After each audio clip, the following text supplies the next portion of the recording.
Hello, everyone. Welcome, welcome.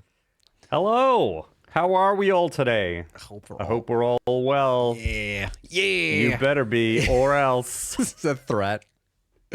Yeah, holds up a knife. I'll get you. Good time. I'll get you otherwise.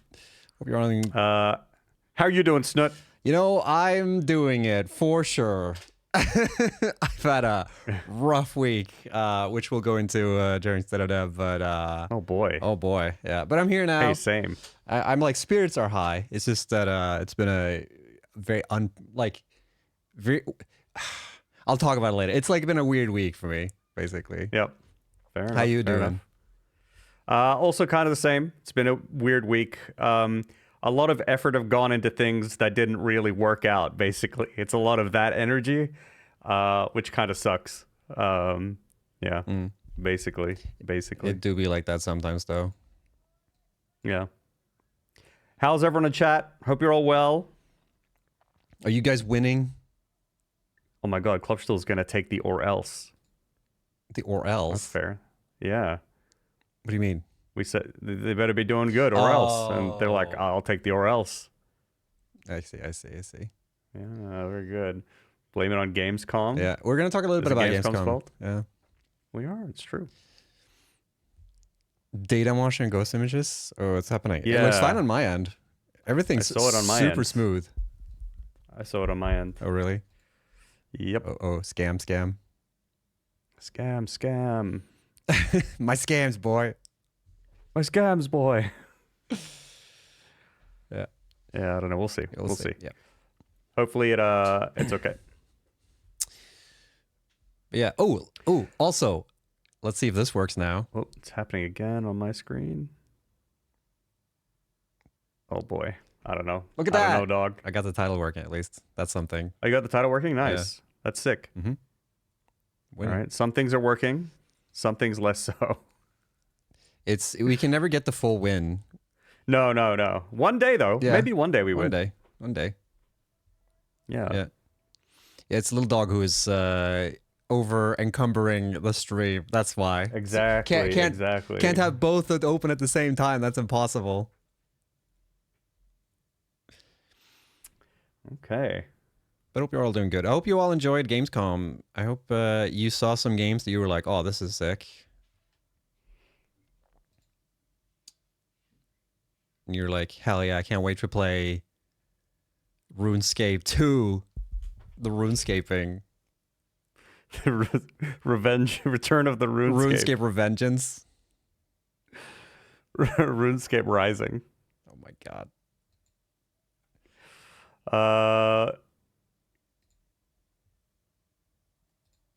Why am I 10 seconds slower than Snutt, Jace? I don't know.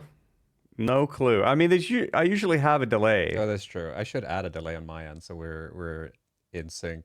Actually. Yeah, but I think also like my stream on my end is just super scuffed. Like it's getting the weird iframe thingies. I'm not sure what's going on. Yeah. It looks fine on my end. I'm not getting any drop frame Maroonies. Yeah, I'm not getting any drop frames either. It's just the odd packet loss here and there. Maybe it'll even out. Maybe. Yeah, we'll see. We'll see what happens. Maybe once you're sponsored by IGN, it'll all work fully. Is that what it takes? You need to get an IGN sponsorship? Is that what it takes? I would have loved to to have someone from IGN just come over and just do it for me. That'd be nice. Yeah, just do the entire thing. I don't even want to show up. Just press the soundboard. Yeah. You know, pre-record a bunch of lines. Yep, that'd be good. Yeah. All right, shall we dive right in? Let's do it. All right, who wants to go first? I can go first because I can start with a bummer news or whatever. It's not really a bummer. I have a lot of talk. I have a lot of emotion to get out of me today. I feel like, this is part of the process. This is all part of it. So this week, my intention was that I was gonna do level design for this week and like do a bunch of prototyping, do blockouts, grayscaling, all that fun stuff. Mm-hmm. And I had like a bunch of like 2 days or so when I was doing this, and I was having a lot of fun.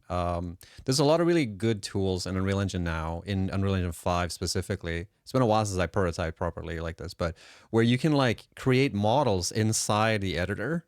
So you don't have to like go into Blender and make like a block and then put it back in the engine, and stuff like that. There used to be a bunch of tools for making sort of block out parts before, but they're so much better now. And it's just fun to just make like little Minecraft. Basically, what you do is you just make like Minecraft levels basically, and just so you get the shape of the level. So I had a lot of fun doing that, and but the thing that I kind of realized when I was doing this was that it sort of it's good that this happened, but one thing I really realized was that my game is really lacking in like the whole game design department. Like there's a lot of I really felt that my game has a lot of mechanics, but there's no game. You know what I mean? Mm-hmm. Like there's a lot of stuff you can do in the game, but there's no cohesive like elements to it. There's no like game behind everything. It's just like it has features, but there's no game. You know what I mean? And that made me go like, I wonder why that is. What do I need to change to make that like feel more of a game? And then I had this like super long spiral of just depression and anxiety of just like, oh man, what is this even gonna be a game? Like, my goodness.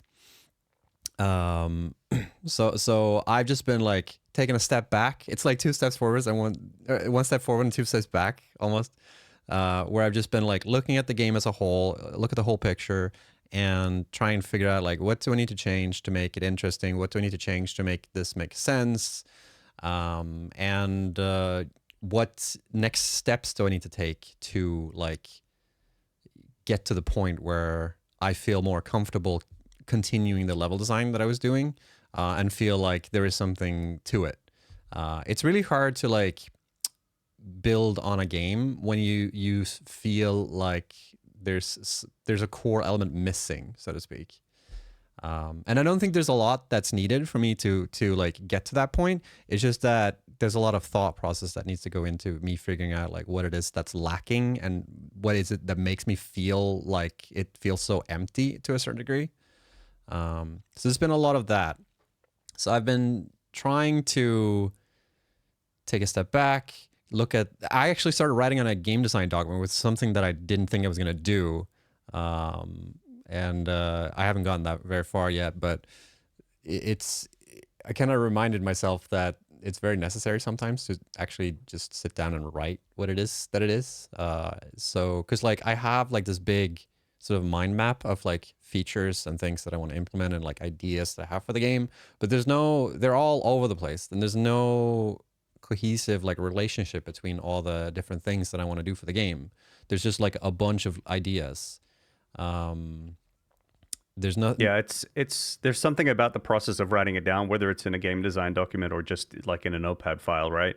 Where like you're taking your thoughts and putting them into like some cohesive pattern, right? Like some means to explain what it is you're trying to do. Yeah. And that's always a great way to figure out where you've got holes in your understanding of what's actually going on. Yeah.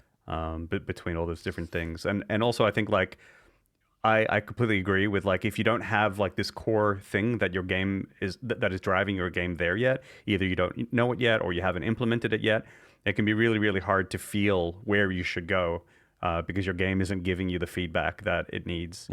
So yeah, like it's a soft problem. I would say it's like it's very hard to write down on paper like this is what's going to be fun. But you definitely need some kind of like plan. Not even plan. It's just you need some structure to what you're planning to do. direction. Yeah, direction Yes. is a good word for this. Yeah, there needs to be something that I can lean back on and look back and be like, yeah, this is what the intent is. And for a lot of parts, everything is just in my head right now, and I think that's been a little bit of a problem when I was looking at like the game as a whole, and now trying to like figure out what it is I need to do next. Yeah, it's really easy to assume a bunch of connections between features or concepts in your mind. but then like when it actually comes time to do it, that's where your thinking gets kind of exposed, right? Yeah, It's yeah, like, oh yeah. shit, actually these don't line up as well as I hoped. There's also an element of like the fact that I'm also leaning back on the fact that I know that I'm experienced and I know that I know what it's like making games. I've seen the full process of making games, right? So there's always been this like tendency for me to look back on like trust the process because you know that you've done this before. And there's a part of me now that like feels like you should know what you're doing at this. You should know at this point what you need, and it's like frustrating when you're not there. So that's been like a big part of my week is just like rationalizing with myself what it is that I don't like now that I've been doing level design and like actually prototyping full levels, what it is that I don't like and what it is that I need to have. But it's also been like super like fruitful at the same time because it also gave me a bunch of ideas of what I need to do.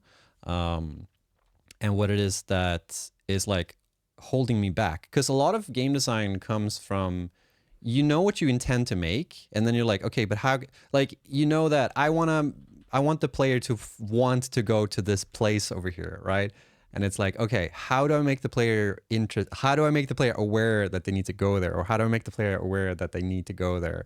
And like just identifying that problem is super helpful to just come up with ideas and like as to how you can tackle it. So that's been really good in one sense too, because that's not something that I was considering before.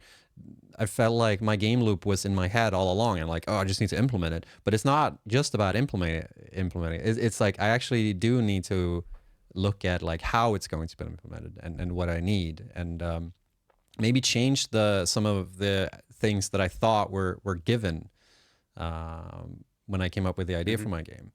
So there's been a lot of that, and I have gotten a lot of momentum. That was another thing that was sort of my goal for this week was I needed to feel like I got some momentum back because the last couple of weeks I've been like just refactoring and I've been working on old systems and I haven't really like progressed that much. So one of my goals was just I need to feel like I'm progressing. I need to feel that I'm getting some momentum back, and I want to try and figure out like how to not get stuck again and get that momentum going. And I really feel like I do have some momentum going because in between me trying to figure things out, I've actually been able to like test a few things and also implement a couple of features that might end up in the game. So I actually have gotten a lot of stuff done. It's just that it's the whole imposter syndrome that's constantly fighting me back and back. Yeah, I think that there's just something innate with that with the process thing, right? Where it's like when you just don't have the answers, and one of the possibilities is that you'll never have the answer, and you have to just kind of be okay with that. But Yeah. it's like by definition something that's uncomfortable, right? And it always works against you, that thought. So yeah, it's always scary, but you know, it's always one of those things that when you're on the other side of it, it always seemed doable all along. You know what I mean? So just yeah, you know, like as you say, you've got the experience. You know that you just need to trust the process. Yeah. Do what you can. Yeah. You'll come out the And other I side one way or also another, so. I also run it. Do you know that a meme or that video of like this is rice farmer in Japan who's like, "You can do it. Don't give up. Trust yourself." Never give up. Yeah, guy? never give Yeah. up guy. Yeah, exactly. Yeah. I just like when I was at my lowest, I'm like, oh my God, I can't figure this shit out. I just ran into that video and I haven't seen that in a long time. And I was There like, you go. yeah, I should just persevere. And if that didn't do it, Shia LaBeouf was going to be next. True. Yeah, yeah. So it's a sign. So that's basically been my week. I don't know. Hopefully, I can like talk a little bit more about level blocking and stuff like that. Because that was sort of my intention this week was like not necessarily show off my levels, but like I can talk about the process of making levels. But we're gonna have to save that chat for some other time. Yeah. But that's been my week. I was also hoping to get to the level stuff, but my week was also far more. I mean, hectic is kind of a word. It's definitely a word. Definitely one of the words of all time. But but not hectic. It was sort of like kind of all over the place. Like there's some extra work, or even then, it's not even extra work that I have to do with nuggets, but it's like different kind of work that I need to do that basically drains a lot more mana than I was expecting. I'm spending more mana than I had hoped or expected at the moment there. And then there was like a bunch of video scripts that I'd been working on, and they've been draining my mana because I've been trying to get them finished. And the longer I sit with a video, the more frustrating it gets to finish. Yes. And the more time it takes for me to overthink it, and the more uncomfortable I become with the whole idea. And I wrote thousands and thousands of words, not for a video that's going to be thousands and thousands of words long, or a series of videos that are going to be that long. They might be long, but not that long. But it's just because it was like writing a bunch of stuff that ultimately isn't working out, basically. So then there was a lot of time spent on that. And so now I don't have those scripts, which really sucks. But also I lost a lot of game dev time working on those scripts, which also sucks. So now I'm just back to working on the game again, and fuck those scripts entirely. I'll get back to them one day. But that's where I'm at the moment. So I didn't get my level design stuff done, but I have made progress on it. I did get more progress done on memory stuff and cutscene, a little bit of cutscene functionality stuff. But yeah, it was just honestly a flop of a week, to be honest. But there's kind of like, it's one of those things where it's like, you never know. Sometimes you got to take the path that's the wrong way to find out what's the right way, kind of thing. And in some ways, that's kind of work, you know?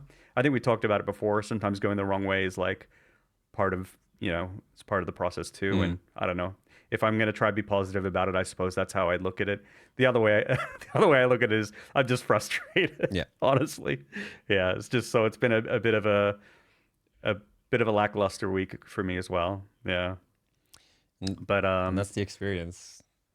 Yeah.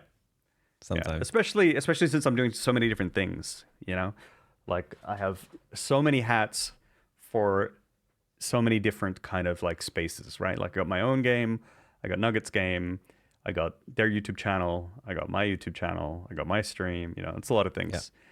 Yeah. So I don't know, maybe that's something that's worth thinking more on as well. Yeah. I know we talked about this before, but it's just so evident when you're a solo developer. Like when you work in a team, you can have these like days or weeks or whatever where you're not as productive, or you feel like you're running into the wall a little bit. But when you're working in a team, you still see progress happening on the thing that you're all working on. You still see like, oh, cool, you put in like a hat in the game or whatever, or like, oh, cool, you actually finished the refactoring for that thing. So like, you still get that sense of like, we are moving forward. But when you're solo, it's like everything is on you. It's like, if you're not doing it, then it's not happening.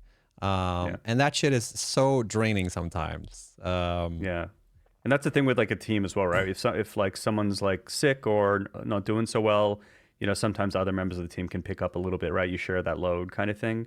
Like I even remember when, we're doing community stuff together, like there were times where I wasn't feeling so good or you're not available or whatever. And then like, one of us would just have to, work a little more or something just to make up for the other. And that's okay, for periods of time. But yeah, you're right. Like when you're solo, it's like, no, I mean, if you didn't get anything done, you didn't get anything done. No one got anything done. Yeah. So I appreciate all the kind words though in chat. That's nice of you all. Hats really are the primary indicator of progress. Yeah. For sure. Yeah. So I don't know. One of those weeks, but it gets better. And at the end of the day, like the thing that I always remind myself, and because I've had so many of these like flat weeks, for a variety of reasons. And at the end of the day, there's only like one thing to remember. And that's like, okay, that wasn't as good as it could have been. But the only thing to do now is like, what's the little thing you can do today to start like shifting the momentum, right? Like that's pretty much it. What can I do now to like start building up from this like shittier situation than normal, And so that's kind of it. So like for me in this case, it's like, I know I'm burning out a bit as well. So it's like a little bit of like, all right, take a little bit more rest and, do a little bit less work, but still like try to get work done, right? I know that it's important for me to try and build momentum from the start of the day. That's a really good thing, because if I can start getting anything done, I can usually get way more done than I was expecting. Yeah, just these kind of things, and just remember that every little bit that I do starts building me back up, kind of thing. Yeah. If I just take it slow and take it easy, and so that's kind of how I handle things. It just takes time to build back up again, but you get there. Been through this a bunch of times. You know what I've been thinking of doing, actually? This is kind of left field for me, but I saw these, like, I don't know if you've seen all this research that goes into like the whole, are we sure the 40-hour week is the best, most helpful way to like work these days, blah, blah, blah.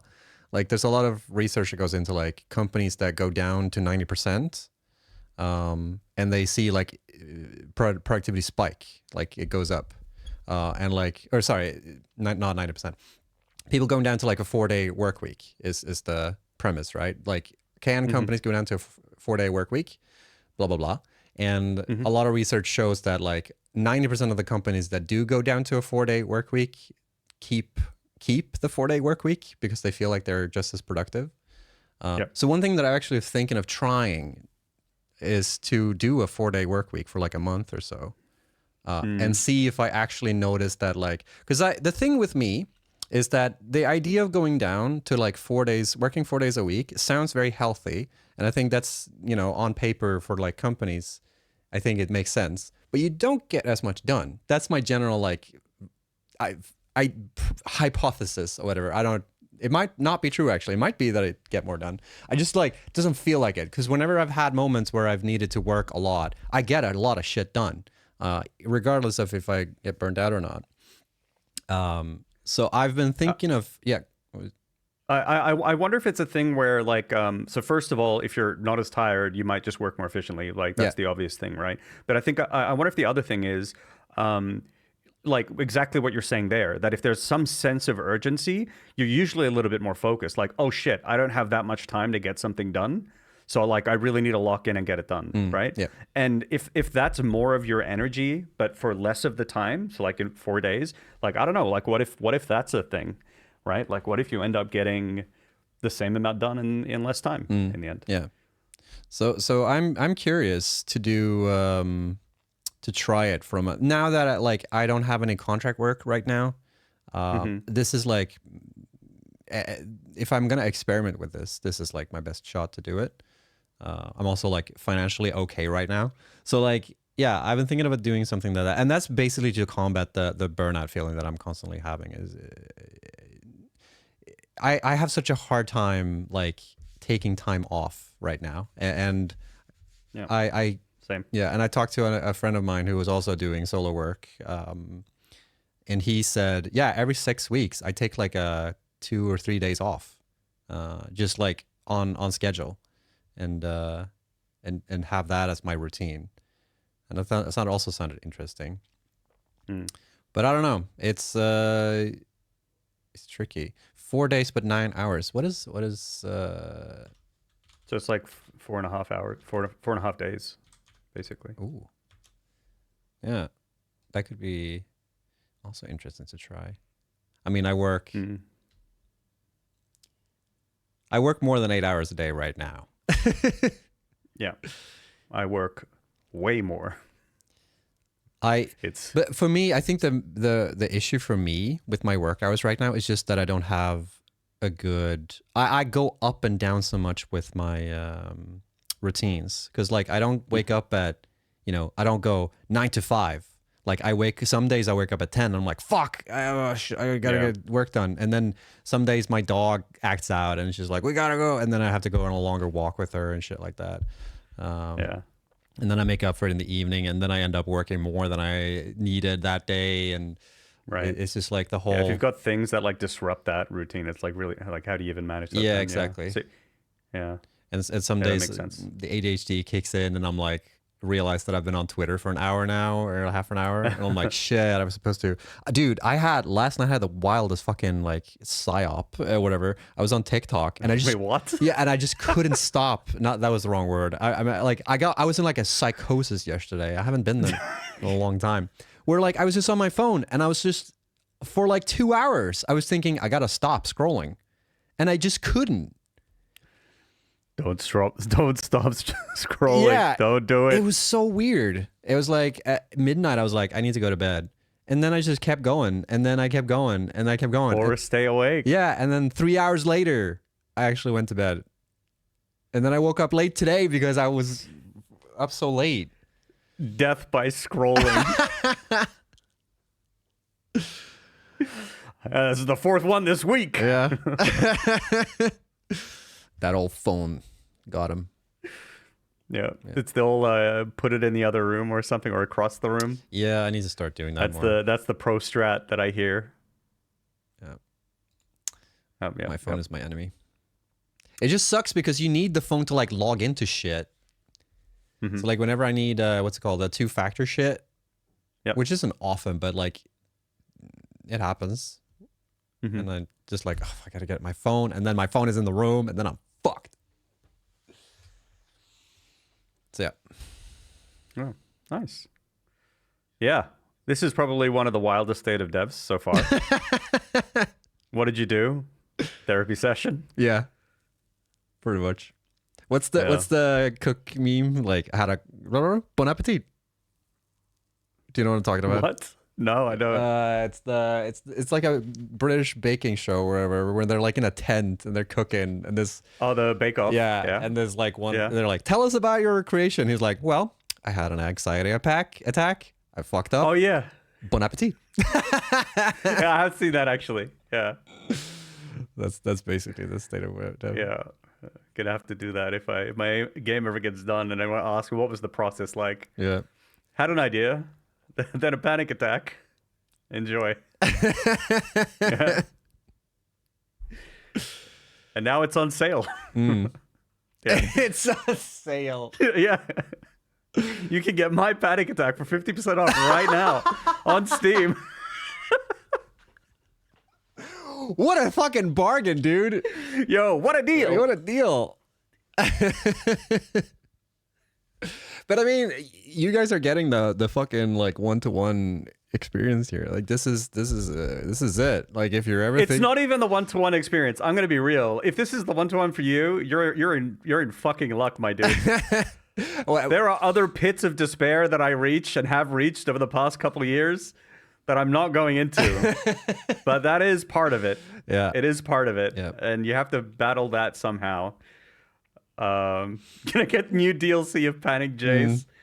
Oh shit. now I want to. Can I try your panic attack? It's just like, you know, those like couples at like a restaurant. Like, you gotta try this panic attack, dude. It's so good. Yeah. Oh, yum You yum want a yum. little, like a sample. You get a Yeah, little, exactly. You know, you're one gonna of those love trays. this. Yeah. You're gonna talk about it in the car. Yeah. On the way home. Yo, we talking despair. Let's with someone quiet. Oh my Nice. god. Oh, we're never gonna make it stop at this point. Yeah. All right. Well, shall we? Shall we what? Go to Move on. bed. That sounds good. Shall we go to bed? I'd love to go to bed right now. Yeah, let's move on and talk Mm-hmm. about Gamescom. Okay. So this one I know nothing about. So good luck, have fun. Yep. Please teach me all about Oh, Gamescom yeah. this year. Like obviously I know what Gamescom is. I've been to Gamescom before. I just have like Matrix dodged everything to do with Gamescom. It was much less impressive than that. It's like I slept through it. Yeah. I don't know. What's good, man? Tell me all about it. Yeah, so it is that for me as well. Sometimes I'm like, I watch these like game shows very like religiously. And sometimes I just like, oh, it was Gamescom? Oh shit. I missed it. Now that I'm not at a coffee stain, it's like this also, you don't need to pay attention to that shit anymore because for whatever reason, like trailer work, whatever, because I don't do trailer work anymore. I was fascinated to watch that shit. But anyways, Gamescom is happening this week actually. Some of my friends are there to talk about their games, and some people are there just to look at games and be overwhelmed by all the news and shit. And I was up late last night watching all I was watching the opening night live because I think the format is. Have you ever been to Gamescom? Yep. Yeah, you were right. It was Gamescom where yeah. Gamescom is like the I one went I there by haven't been to. myself. You went yourself. That's true. Yeah, by myself for Yeah. Coffee Stain. Yeah. What a loser. Right. Had no friends. But Gamescom, for those who don't know, is in Cologne, in Germany, and it's Europe's like biggest games conference that are like focused on like games showcasing, I would say. Am I right about that, or I don't know. yeah? I mean, like when I went there, like it was pretty much only games. It's massive. Yeah, it was pretty big. And the way they usually do it is that they have this like opening night live thing where before the conference kicks off, because it's like it's two-sided, right? It's B2B, which is business to business, where like game devs talk to other game devs, or game dev talk to partners within the game dev sphere, Or like other like tech or service companies who can provide solutions that game devs can take advantage of. Yeah. And that kicks off on like Mondays, and then runs throughout the week. And then on Tuesdays is when they have that like opening night live thing where they kick off the night by showing a bunch of trailers and do a bunch of reveals. And then the show floor basically opens the next day, and then people are just like can try out demos or play games or talk to developers, and there's interviews and all that kind of jazz. Smooth jazz. Smooth jazz. And I'm just gonna give you guys a real quick rundown of some of the like biggest news, blah blah blah, the top game reveals. Okay, so Call of Duty Black Ops 7, amazing. Resident Evil showed off their new game. Silk Song, this is probably the one I should have started with, actually. The meme, it's finally happening. Silk Song has gotten a date reveal. Which one is Silk Song again? Or it's at least confirmed. Maybe they didn't reveal a date, actually. Maybe they just said that it's coming this year. Oh, Hollow Knight? Yeah. Yeah, Hollow Knight, the sequel. Did you ever play Hollow Knight? I haven't, but I was thinking of grabbing it like last week. I was like, I should maybe play Hollow Knight, you know? Yeah. It's like Metrovanias. There's a ton of Metrovanias, but like Hollow Knight has gotten that like pedestal for a long time. A lot of people were looking forward to the sequel, and for a long time they didn't even fucking. They said they were working on it, and then they've just been quiet. And and finally, because like the thing also with Silksong was that during the Nintendo Direct, I think the last Nintendo Direct, they showed like a second of gameplay from Silksong. And people were losing their minds. 1 whole second? Yeah, dude. Like people were losing their minds because they were like, why didn't they just like make a thing out of this? And there's like a second of gameplay, and there was like a little tagline that said like coming 2025. And I'm not sure that was like they intended to reveal that it's coming because they had the whole thing during this event, right? But yeah, but now it's like fully confirmed. And they also showed off some gameplay footage and shit like that.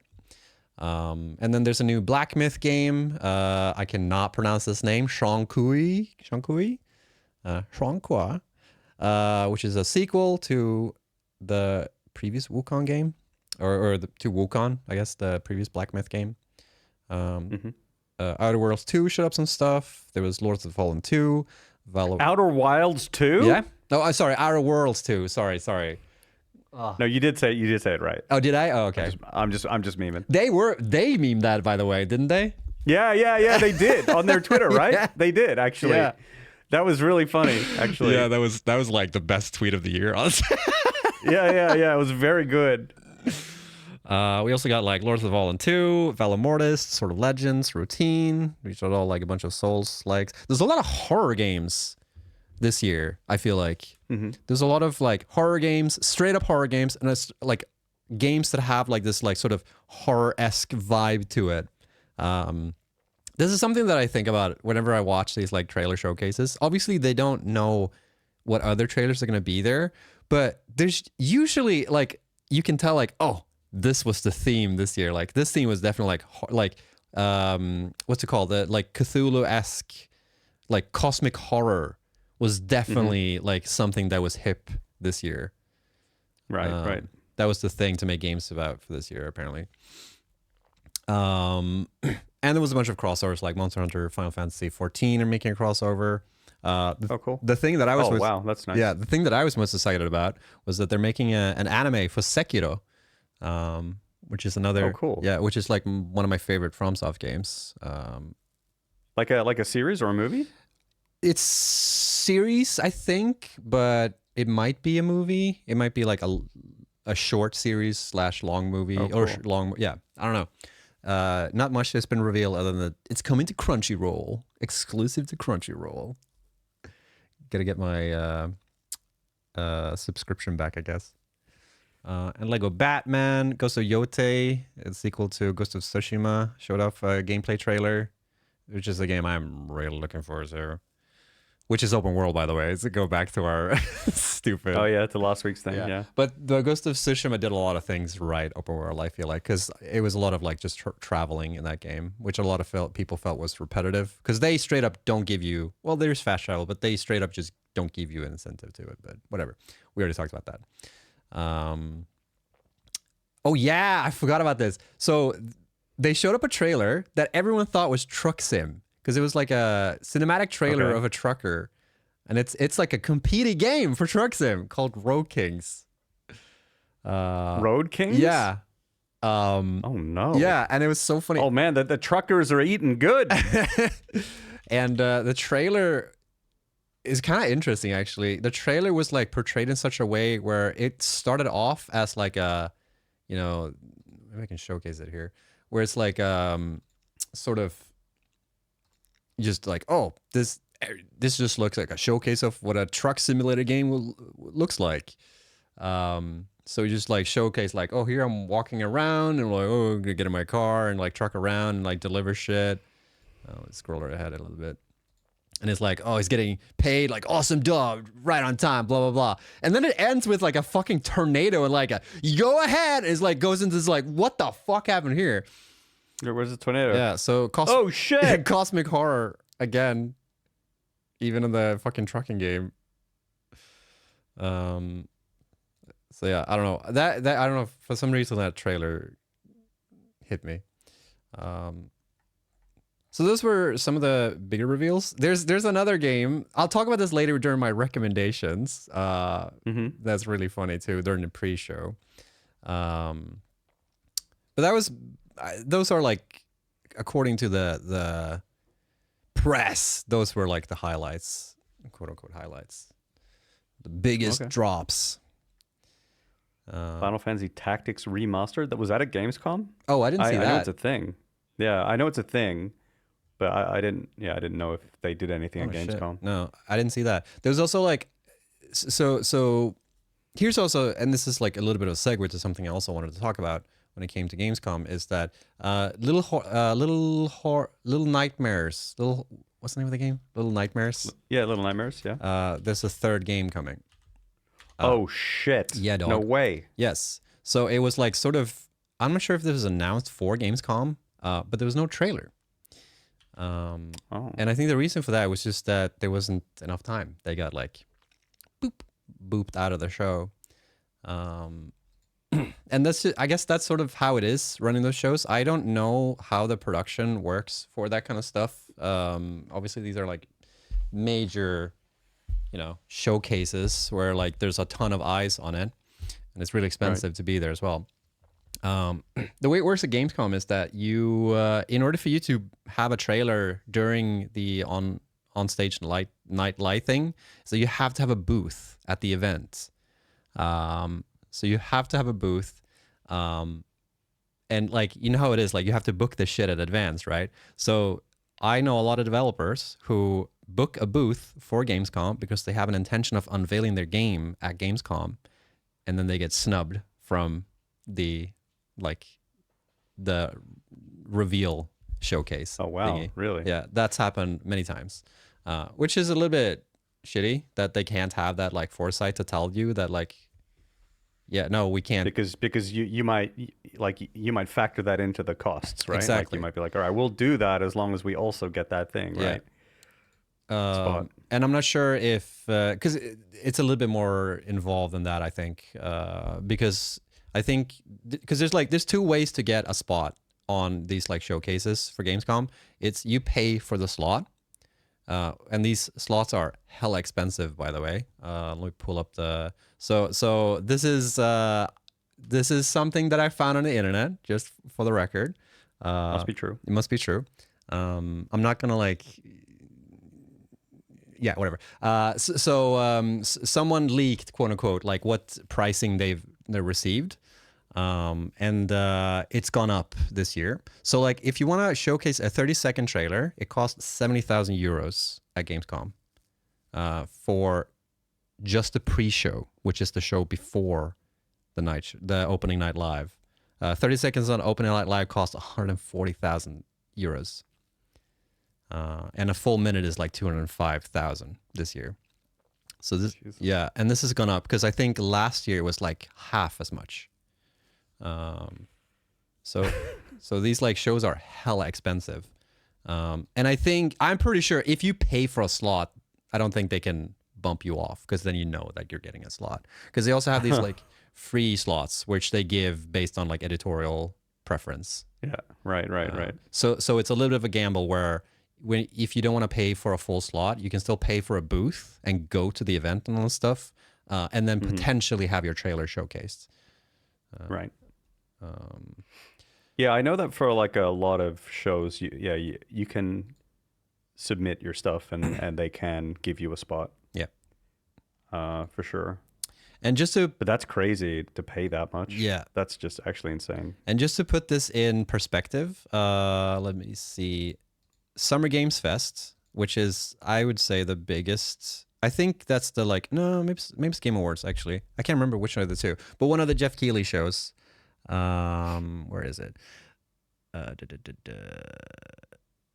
we go. Yeah. So Summer Games Fest cost $250,000 for a 1-minute trailer, to buy in a slot. And they have the same sort of system where you can get a free slot at Summer Games Fest, but it's based on editorial like decision. So like, you basically pitch a trailer to them, and it's like, hey, I want to showcase this game. This is and they'll be like, yes, no, basically. But then you don't have to pay that full price. That's only like reserved. And that's something we've done a couple of times at Coffee Stain. We're like, hey, we want to showcase this game. Here's the trailer. And then Jeff Keighley basically goes, nah, I don't like it. Or hell yeah, that looks cool. And that's basically the gist of these kind of shows, is that they are getting mad expensive, because when we pitched the trailer for the Satisfactory Reveal 1.0 trailer thingy that didn't make it, they had double the prices. And now it seems that they've gone up again. So like, these events are hella expensive, but I guess it sort of warrants the price, because these are sort of like the Super Bowl of game trailers. Yeah, I mean, I guess I'm curious to see if that is the case or not, right? Like I wonder if you drop 70 or 140K, like how many copies of your game is that, right? Like, are you actually guaranteed to get that? Like, is everyone who drops that money guaranteed to get that back? Like, maybe not, right? And if you're not, like, oof, that's a lot to lose. Yeah, Yeah, for sure. And not only that, if you're dropping that much money for a trailer at an event, like, I don't know if you're dropping more money at trailers for other events, like, or considering the rest of your development budget, any other marketing at all, that's just one 30-second slot. So that's crazy. I mean, I'm sure that there are many cases where it makes sense and works out, for the studio, but that sounds like a lot of fuck you money that you have to have lying around to be like, yeah, we can take that gamble even if it doesn't pay off. Yeah. Like, could you imagine like a smaller dev going, should we or shouldn't we? This is our entire studio's livelihood, or no? Yeah. In that case, it's like, it's just out of the cards. You just have to hope that they pick you for a free spot. Exactly. And that's like really the only option in a lot of these cases, like where you just have to hope for the free slot, because like, it's very hard to I think this is hard in general with marketing. I'm not super savvy with marketing. I always, like, whenever we had these marketing meetings, I always been like, not really interested in this. Where like, warrant the cost of any ads or like any kind of marketing. Like, it's so hard to like be able to say that, oh, we got these sales because of the type of marketing that we did, or like, there's so many factors that goes into that stuff. So like, it's so hard to justify it. I think, especially on that scale. But I guess these like big companies, you know, Microsoft probably can afford dishing out fucking. How many games did Microsoft have at Gamescom this year? I think it was like 6 or 7. So like 6 or 7 1-minute trailers at Gamescom. Like, you do the math, folks. Like, I mean, that's, well, I guess it's 1 million, right? yeah, I mean, it's more. It's like 1.5. So it's like, it's crazy how much money goes into that.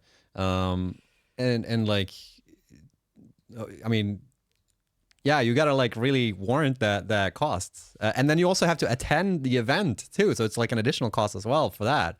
Like if you're flying people out or having a booth and all that shit. I don't want to do them.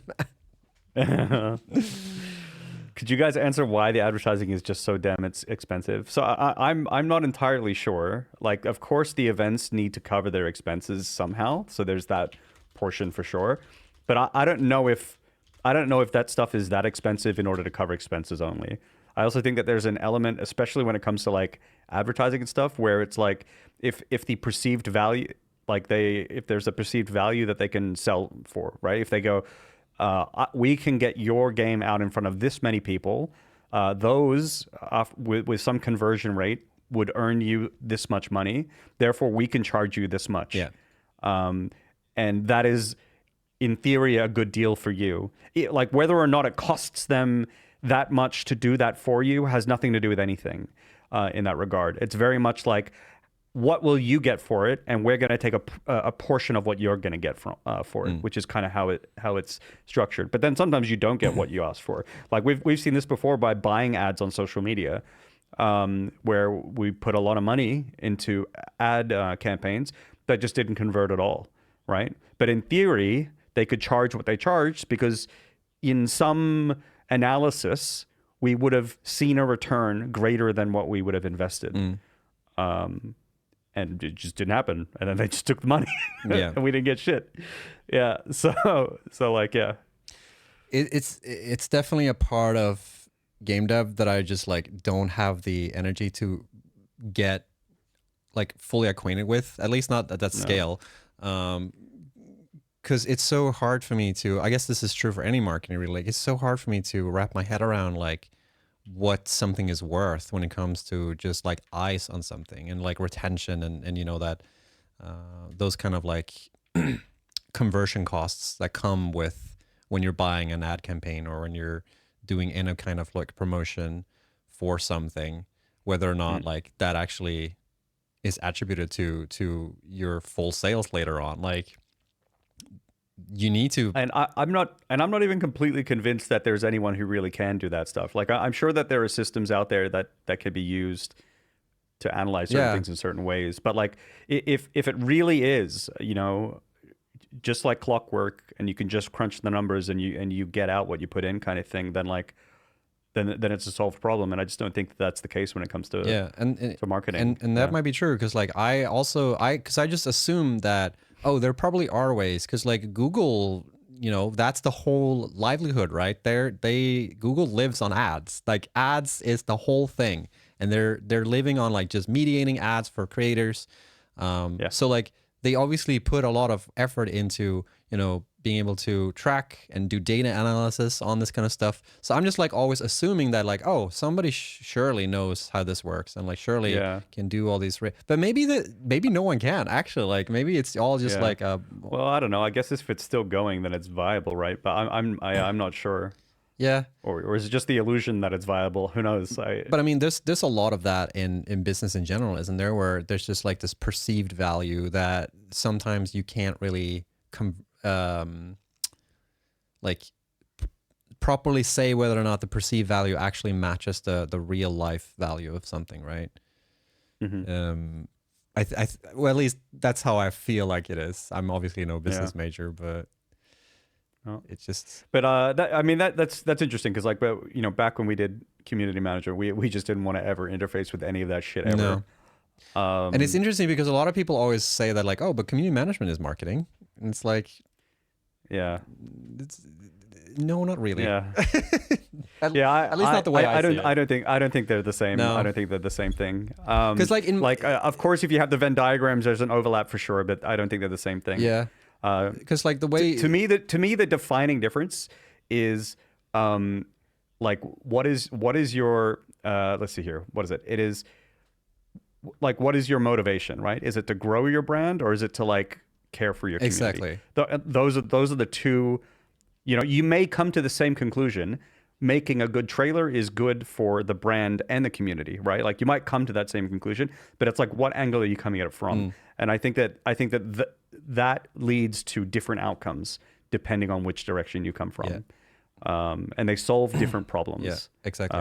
I always felt that community management is all about like retention, and like marketing is all about like acquisition. If I had to like boil it down into like really like crass wording, like simple. Yeah, exactly. Obviously, like you say, they can overlap because like the whole what goes into retention. Then, being able to like retain a community is a good showcase, and when people see that, that's obviously good for the brand or whatever, and that brings in new people.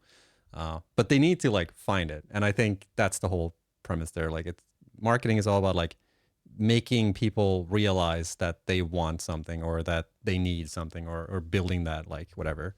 Whereas community management is just like, but how do we, the people that want this thing, how do we inform, how do we sort of collect feedback and send it back? It's like, how are we involving people into the thing? How do we build something with people rather than build something for people, and that kind of stuff. So I don't know, but it's a big ass thing, these kind of events, but there's a lot of them going there, and I guess like when it comes to the rationalizing whether or not it's worth it. I mean, there's like, I think there's more than 1 million people who watch this stuff. Like, I think Opening Night Live had more than 1 million viewers, and like Gamescom has like, I'm just pulling up. It's like Gamescom has like 1,500 exhibitors from like 72 countries this year, which is a record, by the way. And there's like more than 300,000 people visiting in person, just like in person. That's crazy to me. So I remember how packed it was when I was there. Yeah, it's pretty wild. So like, I'm sure you can sort of like, when you're whoever who's setting these prices, or pitching to developers to like, hey, come to Gamescom and showcase your trailers and give us money so we'll show them to it. Like, I'm sure they have good or solid arguments whether or not like, but this is the price and this is what people are paying. But it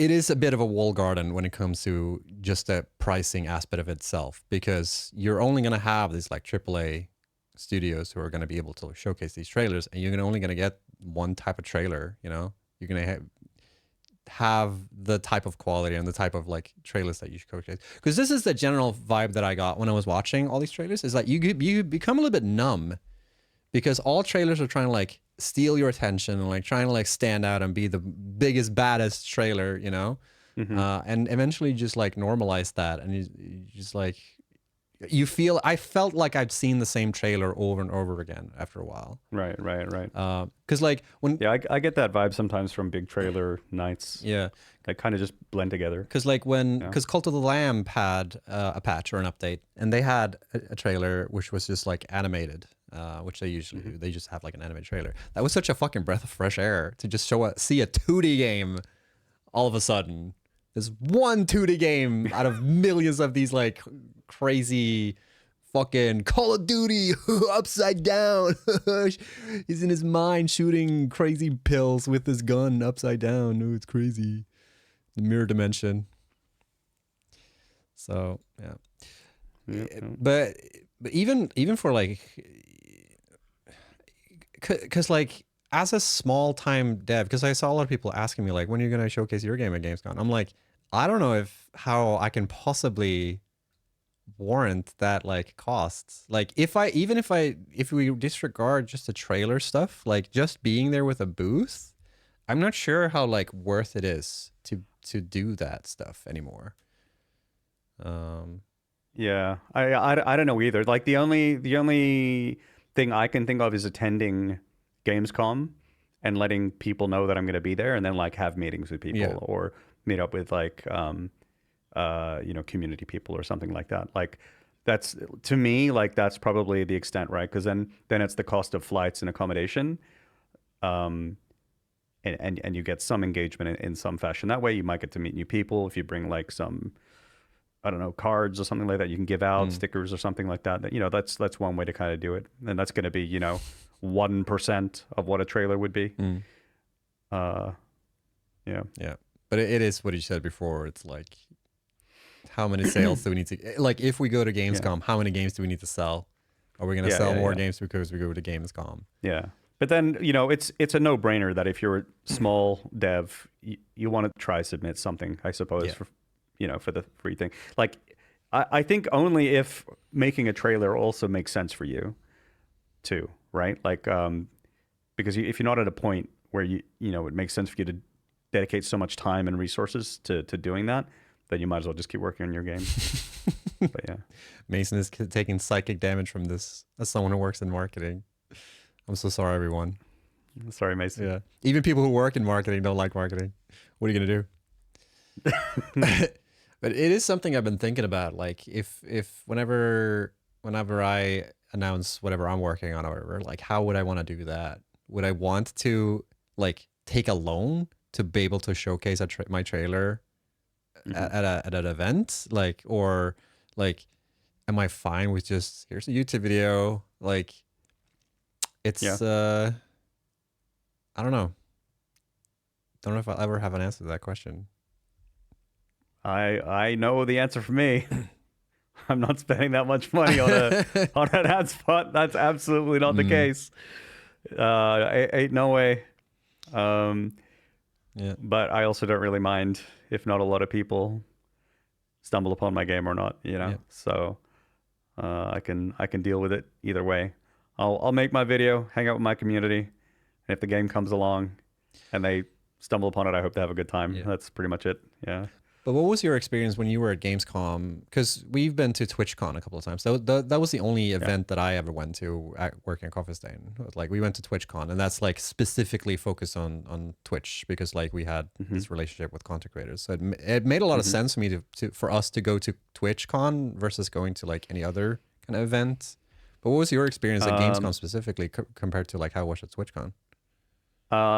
It was crazy. Yeah. It was super busy. Had meetings all day long, and a lot of meetups with community members. So it was just like nonstop, 24/7, basically.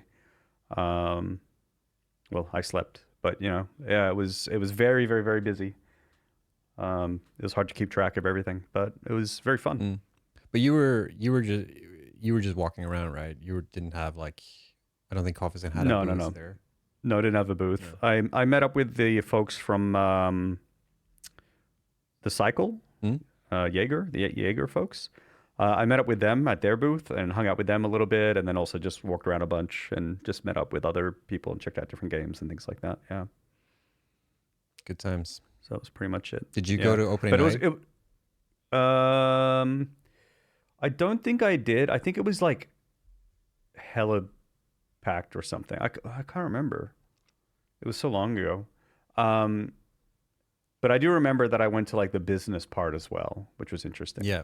And I ran into John Romero as well. So oh, really? Nice. Yeah, I got a picture with him. So that was cool. Oh, yeah, I remember now. Yeah. Yeah. Because we talked about this before, where when you buy tickets for Gamescom as a developer, you can buy like either the B2B section, which is you don't really go to the show floor. You just go to like this other section where you just hang out with other developers or other like. It's much more chill there as well. Oh yeah, you could move around. Yeah, it's like it was very, very packed elsewhere in the open floor. Yeah, the open part. Yeah. Did you have because I think whenever we had our like partner, we had a Coffee Stain, they would like make a schedule for us. Because I was offered Gamescom last time we went, but I didn't want to go because I was so busy with all the like the release shit. But they basically just made them like a schedule, like you're gonna meet with this person, you're gonna meet with this person, or did you just wing it? No, I made my own meetings. Yeah. No one did anything for me. I think I even booked. I mean, when we did conferences and stuff, no one did anything for us. Like I had to like go and book all the stuff, right? I did all of that for you and I. So like back when I went and did this by myself, like again, I booked everything myself. I sought out all the meetings myself. Different people got in touch with me and things like that, and yeah, just organized a bunch. We also gave away these little like goodies pouches with some very unique giveaways in them that were never for sale or anything like that. You had to like meet us in person. So yeah, like me and a couple people from the office organized those. But yeah, that was cool. Nice. Well, if anyone's here from Germany who's going, I hope you have a good time. I hope you have a fun. I hope you see some good games. When does it end? Is it there all weekend? It is all week, I think. I don't know if it runs the weekend as well, but maybe it does. Maybe someone in chat knows. I mean, it is a long ass like week of many people coming. They're gonna be able to fit 300,000 people like every day. I mean, or whatever throughout the week. So spacing it out kind of makes sense. But it's also like very time consuming for developers who have booths the entire week. If it is, it's incredibly exhausting. When I like, I've done some booth work before, and it is really, really exhausting to be on your feet the entire time and to like mentally engage with people all the time, right? Because like a lot of these folks are like people who are excited to see you, or if they have never seen your game before, they're interested in learning, and you have to be like really switched on the whole way through. Like to them, you're the first person that like, it's the first time they've seen you kind of thing. So it's like really important to keep your energy up. And I think that's really a really exhausting state to be in for, like 8 hours or something like that, But yeah, it's also fun. Like it's one of those things that like by the end, it's your brain is mush, but you look back on it and you're like, oh, that was so good. Yeah. I've done booth work for when I went to upper secondary school for like our program, and I thought that was really fun. That was a lot of fun. Because you do meet a lot of people, and everyone's like in a good mood, and there's this showcase vibe to everything. So, but there's also like the sales part of it, which I also don't really like. Like, I'm sure if I were to showcase my own game, I'd be more excited about it because I worked on it. Or maybe I wouldn't actually. Maybe I'd just be so tired working on it. But this is me in general when it comes to networking too. Like I'm so sick of talking about myself. I'm much more interested in hearing what everyone else is doing whenever I'm networking and doing that kind of stuff. Like I would be more interested in looking at the other booths than managing my own, I feel like. But that's just me. Yeah, I'm a little bit the same too. Like, especially after all of the, I think I had much more interest in the beginning of doing community management work to talk about like, hey, look what we're doing. And I think like these days I'm much more like, it's okay. You don't have to look if you don't want to. Like I've got that kind of, that's just kind of like, the energy I have now. I think I'm a little bit also exhausted about talking about our own things. Oh, jeez, my dog just freaked out. Doggo, I hear it. Oh my goodness. Give me 1 second. I gotta calm her down. Okay. All right, chat. Quick. Dad's not here. Dad's not here. Quick. What are we gonna talk about, chat? Dad's not here. All right. Quick, someone bust out who's got the alcohol. He doesn't know. Here it is.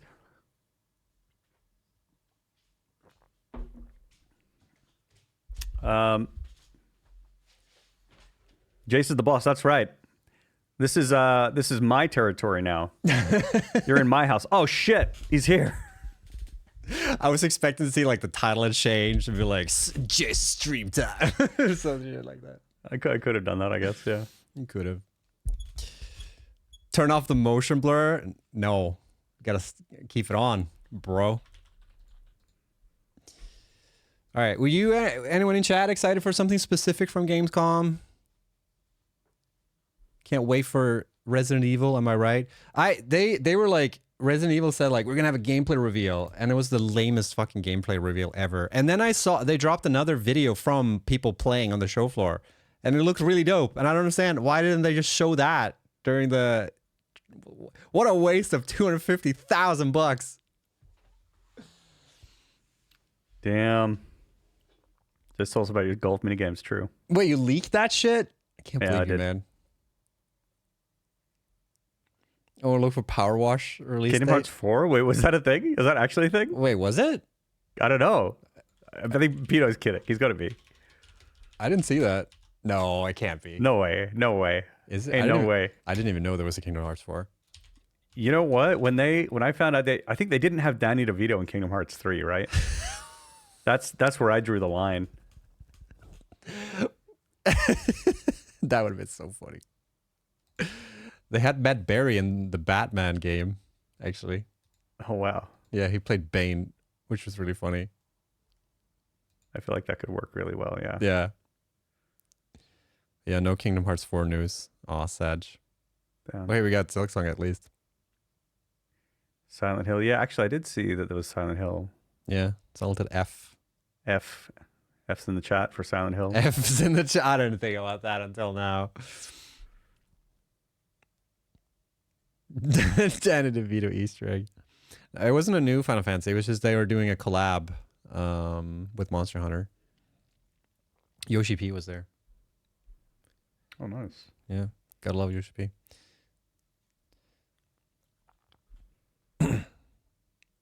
Yeah, that's Gamescom for you, baby.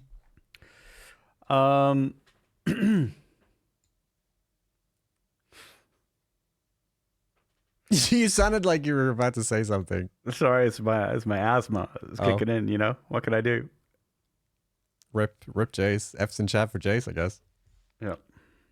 Is it the second collab? Oh, maybe it is. They've done a lot of those, I feel like. It's so funny to watch like the difference too, because like Monster Hunter is like looks super last gen, and then they flip over to Final Fantasy 14 and it still looks like Final Fantasy 14. I made that comment too, because they showed a World of Warcraft trailer, and I love Blizzard's trailers. Like they always look so good. They look super cinematic and they're like super well done. And then the game looks like a fucking PS1 era. Oh, wait. I have something from Gamescom that I saw. Really? There was something that I saw. Huh? JC things? Yeah. There was something. Hang on. Yeah. This one here. Was it the loot game? What? What? Huh? What? The fuck?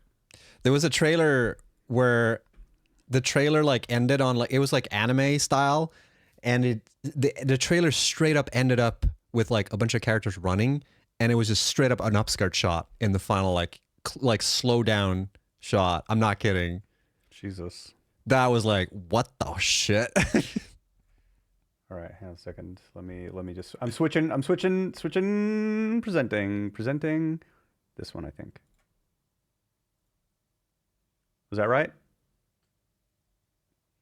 So this reminded me because Xfire in chat mentioned the PVKK game with the Planet and Vertigungskanon and okay, wait. Planeten Vertigungskanon and Commandant, which I said correctly. Mm-hmm. But check 100%. Out their booth. Look, that's pretty cool actually. The little command you've seen console? That game, right? You seen that game? I think it was made. Is it made in Godot? Am I tripping balls here? Why do I have that memory? Someone correct me. But yeah, check this out. Check out their booth. Check out their empty drinks behind. Oh yeah, it is made in Godot. Or it's listed on Godot's website, yeah. Yeah, I thought it was. And it's like this mega like photorealistic kind of like, yeah, like a cannon. Yeah. It looks sim, like basically. last gen Yeah. graphics for sure. Yeah. Yeah. Dope. But yeah, I mean, look at this booth. Sick, right? That's pretty cool. Yeah, this was from Smitner on Blue Sky. I don't know who they are, but it was there. It was in my thing. So I will say that games that have these types of names, and I've said this before, like so it's like Planeten Verteidigungskanonen Kommandant. It's German language, right? They do the same thing in Swedish where like you combine a bunch of words. So it's like planet cannon commander something, planet defense. Cannon commander. Yeah.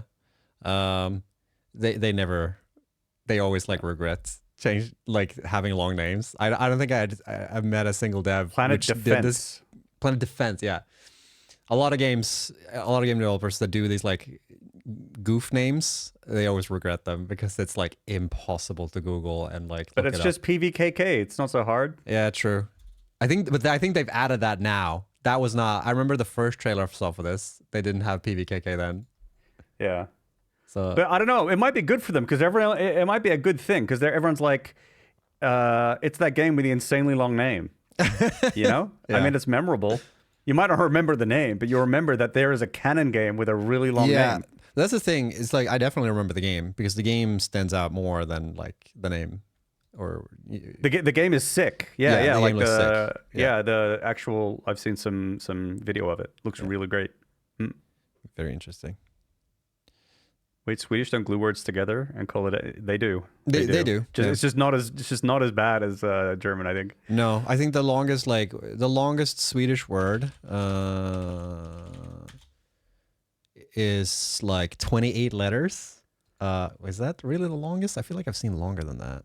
That's just the that's just the alphabet. But then you guys have 29, right? How about a word with every single letter in the alphabet? What's the longest Swedish word? I guess it is. Oh, this is the longest word that's in the dictionary. You can technically have a lot longer, but this is like the longest that's in dictionary, which is relationsvinstbeskattning. So like wait, I don't even know what this word means. Realization, revenue taxation, I guess. Capital gain taxation. Oh, Okay, interesting. it's just capital gains tax. Yeah, Well, as the taxation, I guess. All right. yeah. Interesting. But the like, Jace oh yeah, I saw that. Oh, where's that? We need to find that one. but let me it's find like it on Blue Sky. nowhere near as long as like the long German words because they also have like a lot of letters in their regular words too. I feel like. So can't win. I remember the name. The name was Den Shatak. The name was Den Shatak. What are we looking for? Oh, I'm finding it. We're not looking. It's been found. Just like me. All right, chat. Here we are. Yo. Change this. Presenting cams. I think I pressed the right one. What is Did it change? Oh yeah, this was also. I saw this trailer. It's a fucking train, like Hell yeah. Tony Hawk train game. Yeah, this looks sick. I love this trailer. Hope it's not like. It's so funny. It's so good. It's so Oh my funny. God. Like when it jumps up on the wall is when it gets me. Yeah.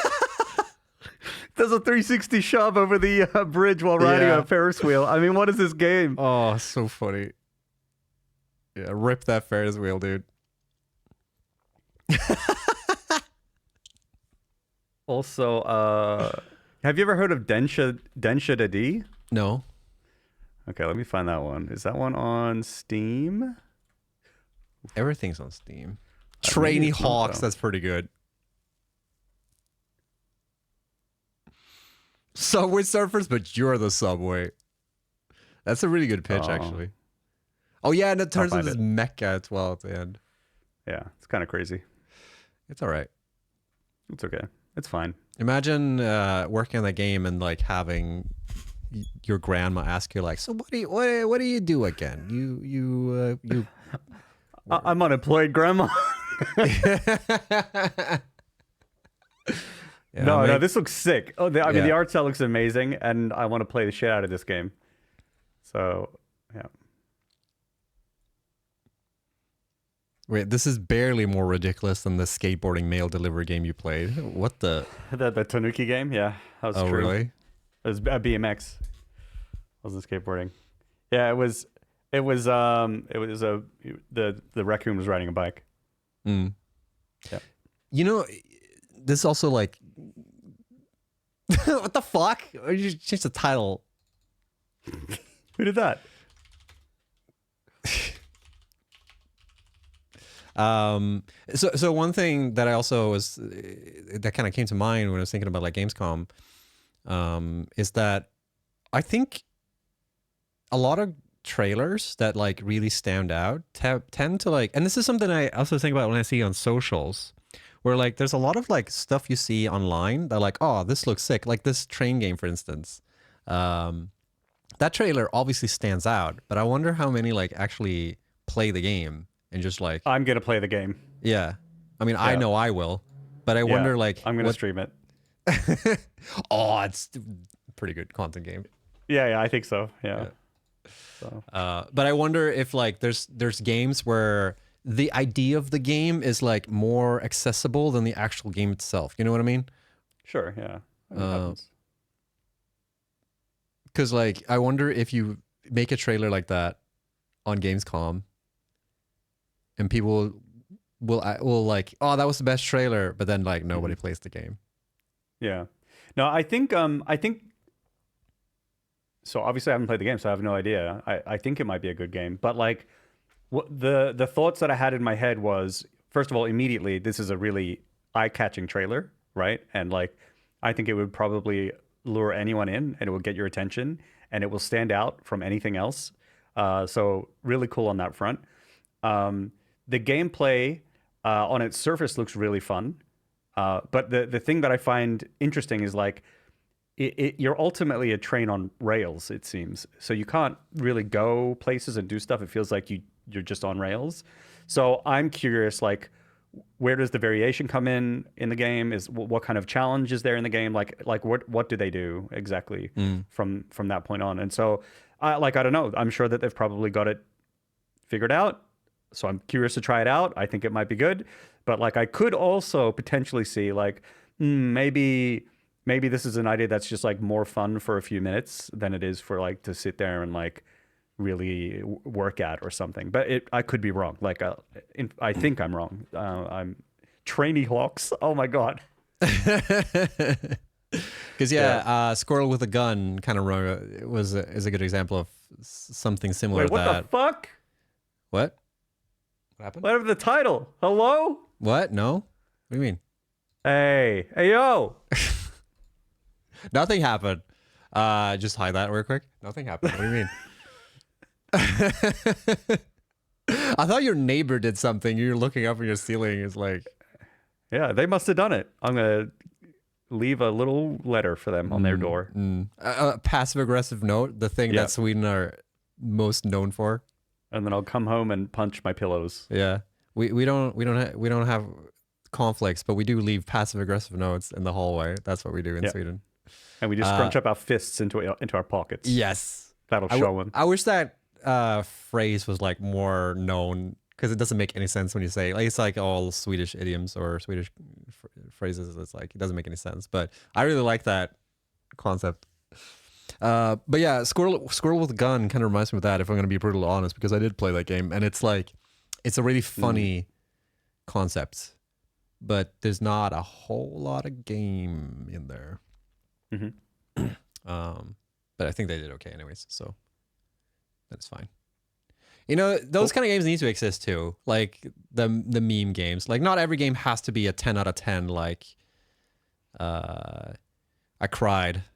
So sad that I cried. I want to cry every game that I play. Yeah, exactly. Like, yeah, there needs to be some funny meme games. No, but it's also like I also think that there's a very good chance that, I mean, I feel like we've seen it a bunch of times where people have an idea for a game, whether it's a meme or not a meme, right? It could be a meme game that they think, hey, this gameplay could be really good, like the Dench Attack one, right? Like I can imagine like there being really good gameplay, and they could have had a vision for that. and again, I don't want to use that as an example because I haven't played it. But it could just be that like at the end of the day, they like it just doesn't come together, right? That happens with games, and you have to just roll with it. And then the game was like not what you hoped. But that doesn't mean it shouldn't exist, right? Like if you play a game that's like a 7 out of 10 or a 6 out of 10, like you could still have fun with it and be like, oh, I mean, I'm glad I played it, you know, and then you move on to your next game. It's okay for those games to exist. Yep. Yeah. I agree. Because like Power Sim was that for me. It's like Power Sim when I saw, it's like, oh, this is a fun concept, but it's not going to be fun to play. And then you play it, it's like, you know what? They actually figured it out. Like this is right. Yeah. This totally works. Like but also you want people exploring, right? You want that. Like even if a game doesn't work out in the end, like okay, big deal, right? I'm sure it's a big deal for the team and everything, right? But like, yeah, in you know, from everyone else's point of view in terms of like what gets put out there, if something just doesn't work out, it's fine, you know. You want people exploring and taking risks with what they're making because that's where you have the chance for like really good stuff, you know. So yeah, the more people, you know, devs out there or artists or whatever who take those risks and try and make something special, the better, even if they don't all make it. Yep. I'd rather see, I guess like you say, it makes sense for the developer and like obviously if your whole income depends on it, you might need to consider it. But there's also been some games where you need to take a risk. Like and make I think I'm speaking specifically from the point of like if the game isn't good, should you make it? Like maybe it's still, you know. But of course if there's other factors like you running a studio and everyone's livelihood, I mean, these factors are taken into consideration. Nikki Jakey released a video a while ago about 7 out of 10 games defending those weird and niche games. I want those games. Those games have to exist. Our you know, our medium here will be not as good as it could be. There'll be less flavors in the expanse of video games if we don't have those games. Yeah. I love those like palate cleanser games where like I just finished a big open world game. I just want something small and to the point. Yeah. Say No was that for me because that's also like a game that isn't really a game, but it's a fucking experience, and that game needed to happen. Like I don't know if you've seen it. It's like a game where you just like walk up to people and say no. So like practicing the say no. Okay, this is a game. Yep. All right. It's basically give me Sammy. It's basically you just like walk. It's the world's first NPG no playing game. Yeah. It's basically you work as an intern at this company and like they ask you to do a bunch of shit and you just say no to them and you just progress through it's like on rails. So like they just walk up to you like, hey, can you do this thing? No. Can you do this thing? No. And you just like keep going. And there's like a narrative behind that. Nice. And it just like goes super over the top and it's a lot of fun. I love this game, by the way. And I love the art style too. Yeah, so it's like, pretty cool. So like the gameplay is here, right? This is the gameplay. It sure is. Yeah. and it's funny because they added like a bunch of languages and it's all no. So like it wasn't a lot of translation needed for that. It's just no. Oh my God. In different languages? Mm-hmm. None. So yeah. Fun game. Wild. Recommend it. Wild. Speaking of recommending it. Actually. Just stress reliever. You have a bad day, boot up some say no. Yeah. If you can't do it in real life, you got to do it in the escape reality type situation. Yep. But speaking of recommendations. Yep. Let's kick off our week's recommendations. You want me to start? You can do it if you dare. You know what? I will. My recommendation is going to be Suikoden. Oh, shit. Suikoden. This one is a blast from my ass. Blast from the past. Suikoden 1 and 2 has been remastered. Came out this year. You can get both games for one, right? You get 2 games. These are 2 full RPGs. They're big games, okay? And they were like originally came out and like, oh shit, I played that game Was it in the 90s? Was it in the 2000s? It might have been 90s. It was in the 90s. I think it was in Was the it 90s. 90s? Yes, because I know where I was living, and it was in the 2000s that I Okay. changed location. Let me see. Suikoden release date. It feels like one of Okay, those, to me, it's like, oh, this was definitely in the 90s. And people are like, no, this is actually 2000. You're older than you think you are. But Yeah. I think this is 90s. 1995 was the first one. Okay, yeah. Right? Now, Suikoden 1 is like an 8.5 out of 10 game. Suikoden 2 is like my top 5 games of all time. Right? But it is a direct sequel to Suikoden 1. So it's like, if you're going to play 2 and you want to get everything out of it, we'll play this. You gotta play number 1 as well. Obviously, these are JRPGs. You'll sort of see a bit more of the game as this little thingy goes on. These are JRPGs, so they do take a little bit of time. So you need to have the investment, time investment as well if you want to play it. But the art is beautiful. The gameplay is fun. The story is good. The characters are great. There's so many characters. All right, this trailer can get on with it maybe a little bit. So this is what it looks like. There's like the overworld. You can see here. The towns themselves are really gorgeous. The sprites they're quite tall in pixel art terms. There's like a lot of detail in them as well. And there's like a lot of like good animations with the sprites too. The other thing is, and I will slightly spoil just to entice, right? But I'm not going to spoil too much. But like there is a mechanic in the game. So basically there's like, you've got your battles, which are up to 6 people in a party. And depending who's in your party, you can have special combo attacks and things like that. But also, there's a point where you can recruit people recruit people basically into your, let's just say gang, right? Because I don't want to spoil things. And then you can have these like epic wars, and that's like a whole other mechanic. But another thing is like, the recruitment process is not always as easy as walking up to someone and being like, hey, you want to join? Sometimes there's actually like some in-depth like problem solving that you need to do. Sometimes the recruitment process. Just saw the trailer. 108, yes. So both all the Suikoden games, that is correct. There's 108 people that you can recruit. And they all have custom sprites, profile pictures, all that kind of stuff. And so some of the recruiting processes even have like mini games associated with them as well. So it's a really, really like in-depth labor of love. It is an absolute classic in JRPGs. If you ever wanted to try one out, I highly recommend Suikoden 1 and 2. The series, in my opinion, falls off after that. But I've played. I never played 3. I played 4 and 5, and I still like them. But like this is where the magic happens right here. Like these games are really, really good. Oh yeah, there's actually like 3 or 4 different kinds of battle in the game.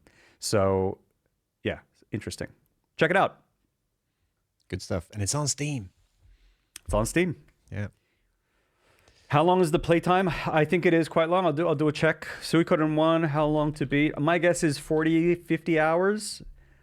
Let me check. How long is Suikoden? Okay, I lied. Main story 20 and a half hours. Okay. But then Suikoden 2. That's not too bad. That's not too bad, actually. I thought it was longer. Is there a swim mechanic, though? There isn't. Wait. I don't know. The Suikoden 2 is 33 and a half hours just main story.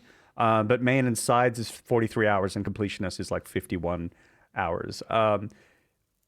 I'd be shocked if there ain't no way you complete that game in 51 hours. No one will. You will spend more than that much time for that game. Yeah. Unless like you can have a completionist run that is from the beginning of that save file. Maybe that's 51 and a half hours, and then you get everything done. But you're not going to do it on your first save file. That's the problem. All right, fair enough.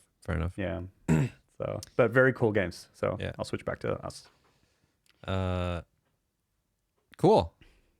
All right, for my recommendation, I have to tell a little story, actually. Oh my God. Yeah, it all began in 2003. All right. So this is actually topical because of something that was announced yesterday. So back in 2023, there was this tweet. Okay, I'm gonna switch also so I can present this. Hopefully it works.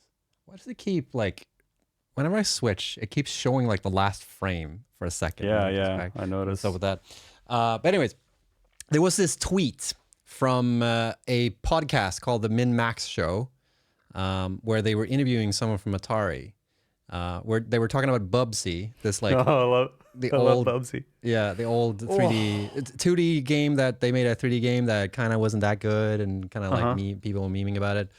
I played that one. Yeah, and they were interviewing this guy from Atari, and they were talking about like, would you ever consider doing like a new Bubsy game? And he was like, no, we probably won't make a new Bubsy game, but if there's someone out there who is interested in doing a Bubsy game, then you know, talk to us, like let us know and pitch it for us, and we'll consider it.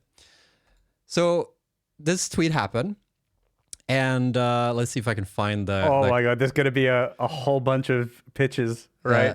So specifically, so there's this. Let me see if I can find the actual comment. Careful, this is Twitter. Careful, I'm so scared. Sure. The Council of Cock might strike. So there is this at the time. You are brave. At the time, there was this like there's a studio called, or there's a developer called Fabras who was making a game, who made a game called Demon Turf, which is like a 2D. It's a 3D platformer with like 2D sprites. And it's very much in this vein. So a lot of people were subtweeting Fabras. They're like, yo, you should make a Bubsy game. Hey, you should make a Bubsy game. Consider making a Bubsy game. And he was like, please stop. And yesterday, they unveiled that they actually are making that game. Let me see if I can pull up let me do this. So they actually wait, and have been, or that they've just started? No. When was the original tweet? The original tweet was 2023. Okay, October 23. And apparently they actually did pitch for them from that. And where's Sammy? And yeah, they released a trailer yesterday. And the thing is, like, I saw this and I recognized the 3D like art, because it looks like that studio, and I'm like, there's no shot they actually made the Bubsy game. Did it? There's no shot that Fabras made. What? So yeah, they actually announced the new Bubsy game yesterday. Bubsy 4D. Yeah. God damn. Good shit. So this is a game that's coming out sometime. You can wishlist it. But that's not my recommendation. My recommendation is actually for Demon Tide. Sorry, the game that this is the wild thing too, because they've been working on this game for like 3 years. So like they were working on this game when that tweet happened, for like Bubsy. So like while they were working on this game, they also managed to squeeze in a Bubsy game. But the game that I want to recommend is Demon Tides, actually, because I played this demo, and this is coming out very soon. I don't know if they have a release date. No, it's just 2025. Press play on the video. Yeah. Oh, you did. Yeah. Okay. I'm a bit delayed. But it's basically got a really fun platformer. The demo is still available, and you basically have like different shapes. So you play as this little demon girl who can like shapeshift. And her different, sick. Oh, this looks fun as hell. Yeah, and her different shapes have like different like platforming abilities. So like, and you can chain them up. So you do shapeshifting like on a whim, basically. Right. So when you do like the double jump, you shapeshift into like a bat, and when you do the slide move, you shapeshift into another thing. So do you have to like shapeshift to the right thing before you can do the action, or does it do it automatically? So the action is shapeshifting into the thing, and then you do the thing. And it's okay. Ask. Yeah. So because like I'm just really curious about how this works. So I saw in there was like she like jumped and then like shapeshifted into something that climbed the wall or something like that. Would you have to press a button to shapeshift first so that you can climb a wall? No, it's so the shapeshift and the movement is the same thing. The same thing. But you stay in the form when you're doing like that type of movement that you last did. Yeah. So when you're doing like there's a move where you turn into like a fish, I think, or it's like shark, where you can like just quickly run on water, basically. So like when you do that move, you stay in that form until you like let go of the button, or when you let go of that movement, so to speak. And like, yeah, some forms have like, you can do another jump with that form. So like the initiation of the form is when you do the jump attack or whatever you want to call it. But you can then decide like whether you stay in that form or not. Okay, I see. And that sounds really fun. Yeah, it's a lot of fun, and it's a very different take, and it is open world, so it's kind of different in like how it works. But it's a lot more like it's like a exploration platform, if anything else.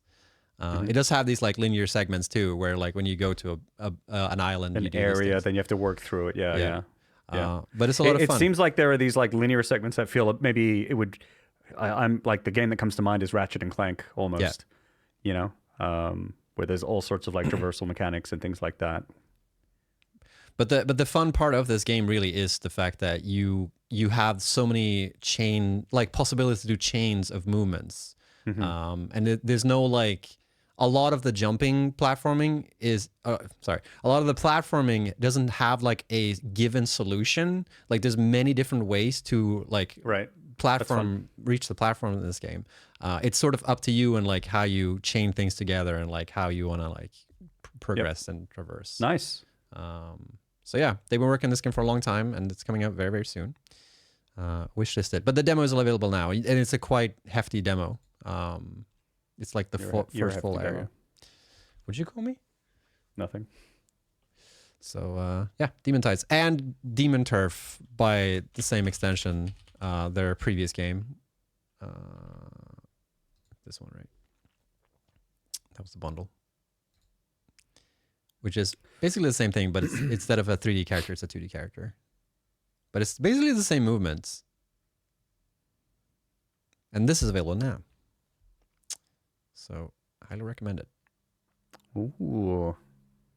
Nice recommendation you got there, buddy. Thanks, man. You too. So I love those games. I haven't played them in a long time, though. Yeah, me neither. I will play it. I will replay it soon, I think.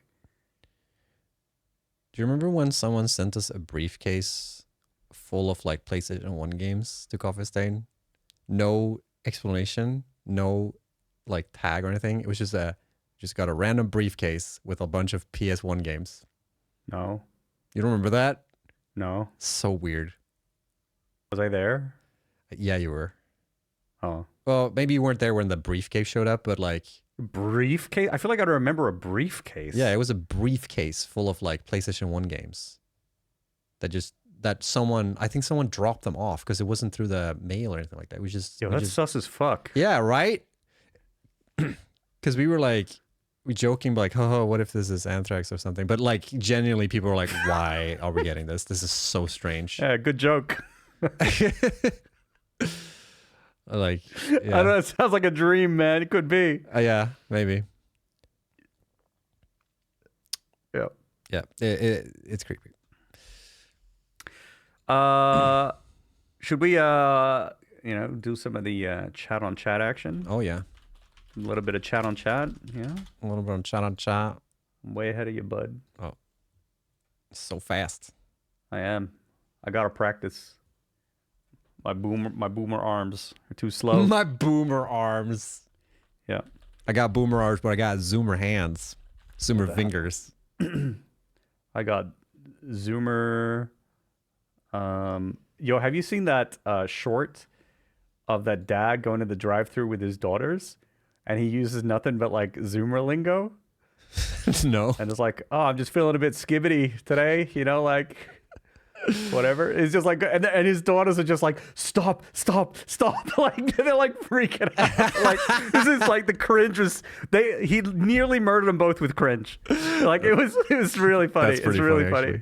Yeah. Is this like is like a selfie shot kind of thing? Where he's like filming from his perspective, or from his perspective, yeah. But I think maybe the mom or his partner or something was there filming. I can't remember. Yeah, it's a good one. Enfield trailer. I haven't seen it. You haven't seen any trailers, right? No, I didn't. I haven't watched anything. But Which one was Enfield again? I see some little anime person. Arknights Enfield? Was it this one? Oh, I think I know which one. Oh, dude. If it's this trailer, I think it is. There was a trailer. Ads. I think it is this one, yeah. there was a trailer for a game that legit gave me the, you know, those like mobile game ads where like they show off a bunch of really cool, like bunch of random shit where it's like you slide and you jump and there's like an explosion and you do this thing and then you download the game and it has nothing to do with the trailer. It has none of those mechanics. It's just a scam. That's what that trailer felt like to me, because it's like anime girls in this big open world with like horror elements, and then suddenly from nowhere there's like factory elements where like they're building a factory. And then they're fighting like, you know, like Monster Hunter style. Like, is this gonna be Gotcha Satisfactory? And the thing is, it ends. Right, the fighting. Yeah, it's crazy, and it ends with like when it showcased, you know, the end card thing, when it shows like which platforms it's coming to, Google Play and iPhone, and PlayStation 5. What? Yeah, the 3 major platforms. It's so out of whack, and it made me think of the cat AI trailer that came out on Summer Game Stores, where like, it's just a scam. Like, there's no game here. It's just a scam. But apparently it is a game, maybe, potentially. But someone shared this with me before, though. Someone shared this, maybe not this trailer, obviously, because this is Gamescom, but there was something else about this. Yeah, okay, Pinoy is saying that we talked about it before. Yeah, I definitely had seen it before. We're 2 betas. Yeah, I'm so curious. I need to see it to believe it, I feel like. Because this was a theme as well during Gamescom. There's so many trailers where like I just don't know what this game is. Like, it's a cool trailer, but like what is the game though? Like I don't get it. That game look like a kitchen sink genre a little bit, right? It's like here's everything. Yeah. Have fun. But I mean, okay, it looked kind of nice, but yeah, it looked cool, but like, yeah, I don't know. There's red flags inside me. Not gonna lie. yeah. I feel red flags for sure. Yeah. So I think I need to see the exclusive gameplay reveal before I. Is it gotcha though? I don't know. It might be like. Can anyone confirm or deny? Has anyone? Because played I get that all my red flags are saying that this is a gotcha game, but I don't know. Yeah. I mean, clearly they could afford being at Gamescom, so, or maybe it was just one of those free entries. Maybe. Yeah. It was a nice looking trailer. Yeah. There's gameplay. I'm sure there's gameplay, but is there also gotcha? But what type of gameplay? Yeah. Any other questions, folks? Is there any that we missed? Probably. I miss shit all the time. Yeah. You'd think I wasn't. You think I couldn't speak English, given how much I miss in chat. Nimona games? I think I heard it was Weapon Gotcha. Okay. Oh, I love that film, by the way. I don't know if they're in games, though. I feel like Nimona was like, that movie came and went. You know what I mean? Like, it was super popular when it came, and then I don't think I've heard anyone talk about it since then, until I saw this question. We tried Starbirds. That looks like the Kurzgesagt game. Do you know what it is? Got it open on Steam right now. I haven't heard of it before. I can switch to it if you wish. Go for it. How convenient. Boom. Looks sick. It's just a black screen. Yeah, it's Kurzgesagt. It's a really good movie, yeah. Oh, wait. That rings a bell now that you say it out loud.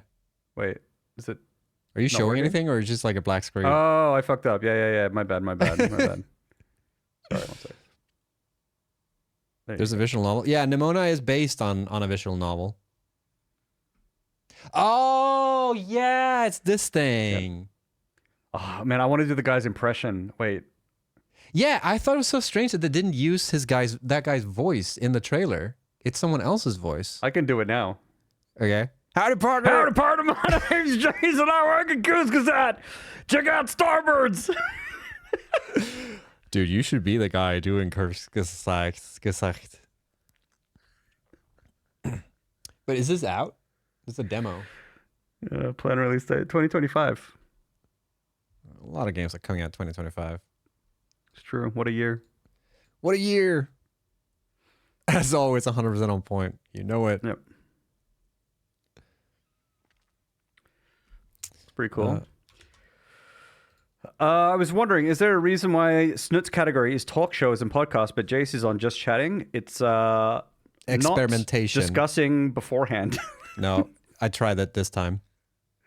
Yeah. Experimenting. So it is. There you go. Snutt's experimenting. I didn't know why. But we did talk about it before. Which one are you on? Just chatting. Oh. But I mean, I'm on just chatting. What are you talking about? It showed talk shows and podcasts. No, before. it's just chatting here. What are you talking about? I mean, it's probably fine. It's probably better. I don't know. Which one? The talk shows one. I have no idea, but we're also just chatting, so I'm not sure. Yeah. Yeah. Copy pasted here. I'm gonna need you for some VO work. Hire me. I need the work. Happy to do VO work. Sign me up. So it is a podcast. It's a talk show, not a podcast. It's a talk show. Yeah. What's the difference? It's a talk show. Which game? And the only reason it's listed as a podcast on YouTube is because there's no talk show category. But that Playlist. podcast thing on YouTube, does that even mean anything? Because it's not like you can get it as a podcast. No. I don't know. I think it maybe just like the way it orders things or the way it plays things on. Maybe you can play through YouTube Music or something. I have no idea. Yeah, I don't. I think it's just like that playlist is called that or something. But I don't know. I know. I don't want to say podcast. I have heard a lot of people say that when they consume the VOD, they're listening to it. So it might make sense that we do upload the show as a podcast. But yeah, a lot of people have requested it, so we could. Yeah, we could. I mean, we could do it. It's not a lot of work. You just got to do it, I guess. Just gotta do the thing. So our question was, which big game reveal events do you most look forward to in a year? What reveals are there? There's like Summer Games, there's Game Awards, there's Gamescom, obviously. There's also Wholesome Direct that I kind of like, just because it's not Jeff Keighley producing it. Wow. Yeah, I mean, he's doing everything now. Like, he's doing Gamescom too. Oh, really? Yeah. I'm not sure if, because I know that like for Summer Games Fest and for Game Awards, it is like his little like he's running the show. Like he's making the final calls for everything, as far as I can tell. I'm not sure if that's the case for Gamescom. If Gamescom are the ones who are handling everything, and Jeff Keighley is just like he's managing just part the of the production. process, maybe. Yeah. Or if he's part of that too, and he's like doing that stuff there as well. I'm not sure. But I like Wholesome Direct just because it's different. I don't know. There's just something with. I feel like we need more of these not AAA announcement ceremonies, just to like give some space for all everyone else. Something that I absolutely loved last year when I went to Japan, I went to a thing called oh my god, what's it called? Why is my memory so bad? Indie Game Dungeon or something? Tokyo. Let me That's figure a this fun out. name. Tokyo Game Dungeon. Yeah. I went there, and that was like a really, really, really fun event because one thing about Tokyo Game Dungeon is they open up the floor for people to like sign up to have a booth, right? At a certain time. And it's first come, first serve. Doesn't matter if you're a big brand or not. Yeah, you just have to sign up first. And what that means is that there's a lot of indie devs who actually get a spot because it's not like pay to win kind of thing. So when I went there, it was a whole bunch of just like smaller teams or solo devs. Like it was the full gamut up to like really big companies who managed to get a spot. Like HoloLive, their indie branch. The HoloLive's the VTuber agency, but they've got an indie games branch as well, and that branch was there as well. It was all sorts of things. But then also while I was there, I got to meet like a lot of people from like bigger companies as well, because they were there to check out what's going on and meet new people and see what they could do. But it was a really really interesting event. Yeah, I don't know if it's not even remotely on the scale of Gamescom or anything like that. I don't know how viable something like that could be, but it was definitely cool. Definitely one of the cooler things, because I get the same feeling. Like, to answer the question that was asked, I don't really look forward to any announcement things. I don't sit there and watch all the trailers. I just kind of just wait for like games to trickle down to me by other people recommending. And I actually just enjoy that. Like, there's something about like another person telling me, hey, this cool thing that I found was this. And I was like, oh, cool. Like, I like learning about stuff that way. So, yeah, I don't really look forward to any of the shows, but that Tokyo Game Dungeon was very fun. I'd definitely go again. I saw on the same like sort of notion, I do see a lot of people, a lot of smaller devs that go to Tokyo Game Show. Including, oh, cool. They get booths?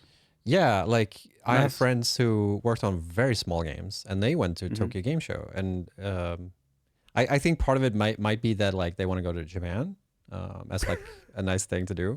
And right off the trip, yeah. Exactly. But also like the fact that they've done it multiple times, feel like maybe there is something to it. I haven't really seen anything from Tokyo Game Show. It's huge. Like, I haven't looked into it, is what I'm trying to say. Oh, yeah. I've been to Tokyo Game Show in 2009, I think it was. Yeah, a long time ago I've been. So that was cool. Also, Bit Summit is another big event in Kyoto, in Japan. I think I was there for it was the first one. I was there for the first one, I think. Aren't those two pretty back to back? Bit Summit happens in the summer, so that was okay. like a month or two ago, I think. Because I feel like I said, a couple of my friends went to Tokyo Game Show and Bit Summit. June. Oh, holy shit. Well, Tokyo Game Show is this month, I think. And Bit Summit was June this year. Okay. I believe. Yeah. They're not really back to back then. What was I gonna say? Yeah, sorry. Day of the Devs, also pretty cool. That's like hosted by what's the name of that studio? Tim Schafer's studio, Double Fine, who hosts this thing where I've gotten it retold by me so many times, but like Day of the Devs is also like a little bit of like a game jam kind of thing too, where they showcase like smaller developed games and stuff like that. I had a friend who went there as well, and it was pretty cool. Got to meet Tim Schafer. That was pretty cool. Lucky fucker. Tim Schafer's pretty cool. Yeah. It's so funny. Yeah, my friend, he went with my old off, and he didn't want to go. And he was like, "Yeah, I met Tim Schafer," and like, I'm like, I wanted to go. It's so funny. Yeah, not enough. There's also names. Why is this so hard to remember names? The yellow one has a yellow Plan B. Is that what it's called, or was that just an internal name? Plan B? Do you remember this? We were in a meeting about this. Plan B? Yeah. Like the morning after pill? No. When we were not in a meeting about this. when E3 was canceled, a bunch of developers came together, a bunch of publishers came together and wanted to put their own like show together that was like E3, but it's all about like smaller, not AAA, like smaller studios. Oh, do you remember this? this? They gonna call it Plan B? Yeah, they call it Plan B. I'm not sure I'm not sure that was the actual name of the show. Right. Triple I Initiative. That's what they ended up calling it. Yeah. I only remember Plan B because... Let's move on. But yeah, that's the AAA initiative. That's another like one I'd like because of the idea that like, oh, this isn't supposed to be AAA. Like this is supposed to be more indie and more down to earth. And it's different. I just like it because it's different. But I think one part of it for me is that it's just like the show needs to be good. You know what I mean? Like the one thing that Jeff Keighley does well is just he puts together a good show. And it doesn't have to be that, oh, there needs to be a big stage and it has to be a live band performance. It doesn't have to be that. It just needs to be like somewhat good quality and like, you know, fun showcases and people who are able to present. You know, that's all I'm asking for. Yeah. And sometimes those like smaller initiatives have been a little bit like not good pacing and like weird. Yeah. Yeah. And it is hard. I mean, I've done that too. I've worked on an event like that too, and it's a lot of work and a lot of different opinions and hard to nail it. Yeah, and so many people go into making those shows happen. It's like actually absurd. Yeah. So I kind of understand why Jeff Keighley has this like presidential power of the event, because like he's worked with this for so long and he knows how to put it's a safe bet. If you just let him call the shots, like it's going to be okay because he knows what he's doing. Yeah. This is also actually an interesting thing that I've heard a couple of times where a lot of developers say that they prefer it when they work at studios where they have a very rigid hierarchy. Like they prefer having a game director that just like, this is how the game is going to be versus the democratic thingy. Yeah. Yeah, no, I totally see that. I see comfort in that. For sure. So I can totally see some people preferring that, especially when like, you know, I know like I've worked in teams before where there are people on like, say, the engine team, their interests are not like really so much about the game. So they're like, other people are going to do decisions about the game. My interest is like, how do I like squeeze out performance? Or how do I like, you know, they're more like, I don't know, these like engineer people who are like super focused on hardware or something like that. And to them, that's all they want to do. They just want to like solve those problems and, you know, help in that regard. And so, you know, if they get to just do that, they're happy. So everyone's different. I think it depends a little bit on like the size of the team. Because I get it. Like the bigger the team, I think the more it makes sense to have that structure.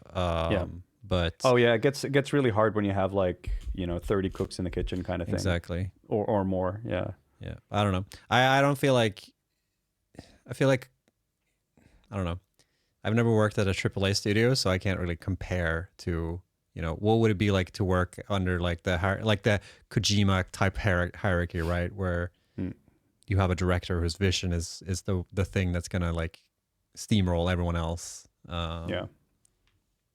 I don't know. I feel like when you work, the only thing I'm asking for if I were to work on something like that is at least that there's some kind of like understanding from everyone that like it's all about the game first. Like it's not necessarily about like the prestige of a role more so than you know, the fact that someone can make these like game directing calls is like okay when it all boils down to what's best for the game. And if you trust this person that's like doing this, big thing. Yeah.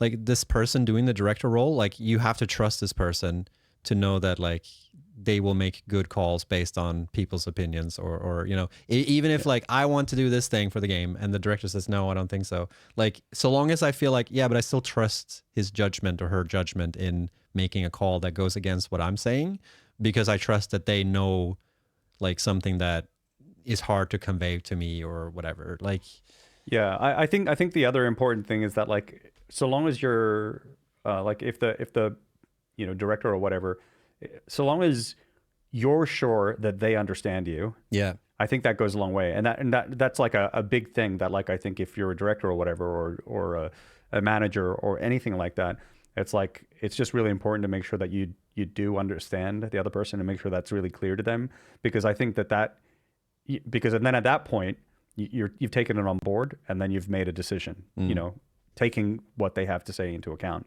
And I think as long as people feel as though that they were taken into account properly, and even if it didn't go their way, they can usually just deal with it, right? They're like, okay, well, you understood me, so it's okay. That Yeah, is I think that is so true.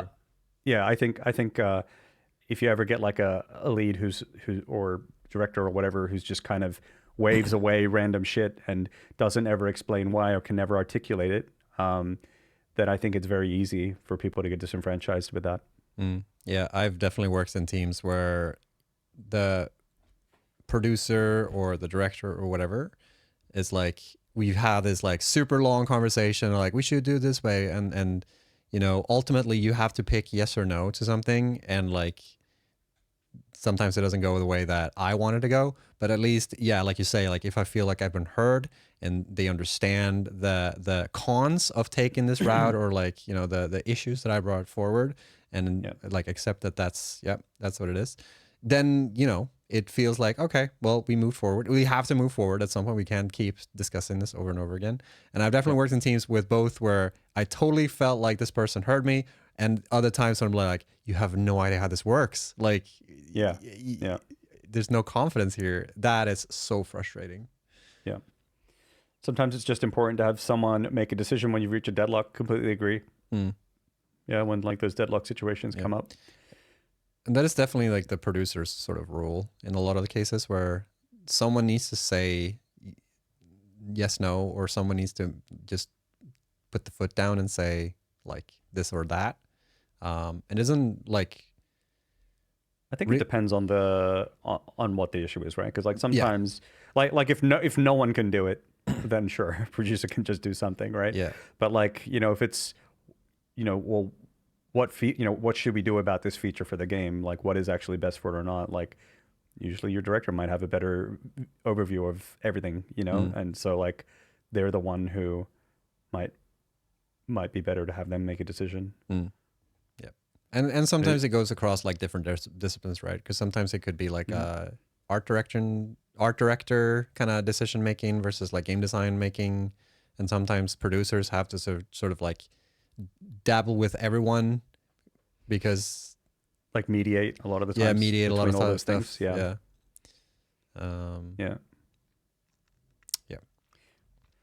What was the question again? Or was there a question? I don't remember. There was a question. The question was, I forgot the question, but I think we answered it though. Yeah. No, I'm really sure that we did. There was something that spirals down. I'll look at the VOD and be like, oh, of course.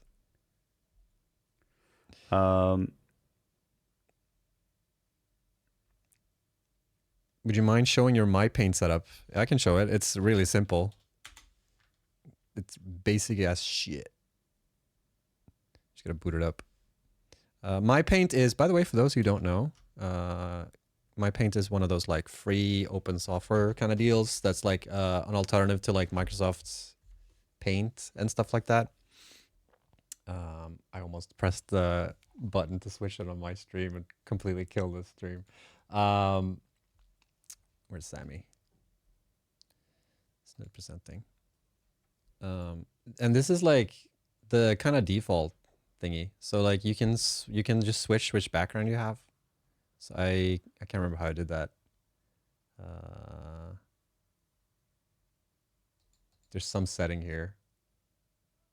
I don't use My Paint too much. I mostly use it for my streams whenever I want to like showcase something. Like I've got something important to like display. But basically I'm just using like some brush, the dry brush. It's true. It's very nice. And that's it. Go try it. It's free. It's good. It's a bit slow when it boots up, but it's pretty nice. And it's got this like canvas style. So it's compared to like Paint, where whenever you create a document, it's like it's gonna be this big. This is more like the Trello style, where like it's just one big ass document that's like never ending. So if you just want to, I've noticed that I'm drawn to these kind of software where you have a big ass canvas that's unlimited, and you just like add shit everywhere. Like here's a little guy. I always get lost in those. Like we use like Miro sometimes with Nuggets. I always just get lost. There's shit everywhere. But everyone else knows where everything is. I just don't know. Yeah, I think it's one of those like it makes sense to you, but no one else. There's a lot of Yeah, that. yeah. Except it's the other way. It makes sense to everyone else, but doesn't make sense to me. But that's why I just use Notepad, which makes sense to me and doesn't make sense to anyone else. So whatever. How does Notepad not make sense to everyone else? I don't know, because it's like when you look at like the entire thing that I have, like my whole Notepad, I could see people looking at it and going like, I don't see how you keep track of anything. Like, yeah, I see words are there, but there's not a lot else. But to me, it's like that's all I need. Yeah, drawing. I'm drawing with a Wacom Intuos, so it's one of those like drawing tablets, and it's a really old one that no longer is supported by Wacom. And I was like, oh, that's a bummer, because I updated to Windows 11 and it doesn't work in Windows 11. So I was like, do I have to buy a new drawing tablet? Really annoyed. And then someone tweeted that like, yo, by the way, there's this open driver that you can use that's called Open Tablet Driver or something. And it's so good. It totally worked from like just boot it up. Everything works. So good. Mwah. Highly recommend it if anyone's got old ass tablet that is no longer supported. You can use that instead.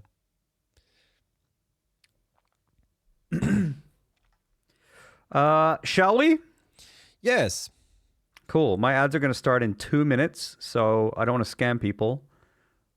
So if we wrap it up now, they won't get scammed. Thank you very much, everybody, for watching. Yes. Do we want to do I don't know if we have time for a back and forth. Probably not. No. I feel like we're never gonna like. We peaked at the first one. It's so hard. Yeah, I think we really did. We really did. Yeah, let's just skip it. Yeah. All right. But yeah, VOD's going to go up tomorrow, all that kind of stuff. Thank you so much, everyone, for hanging out. Hope you enjoyed the little show.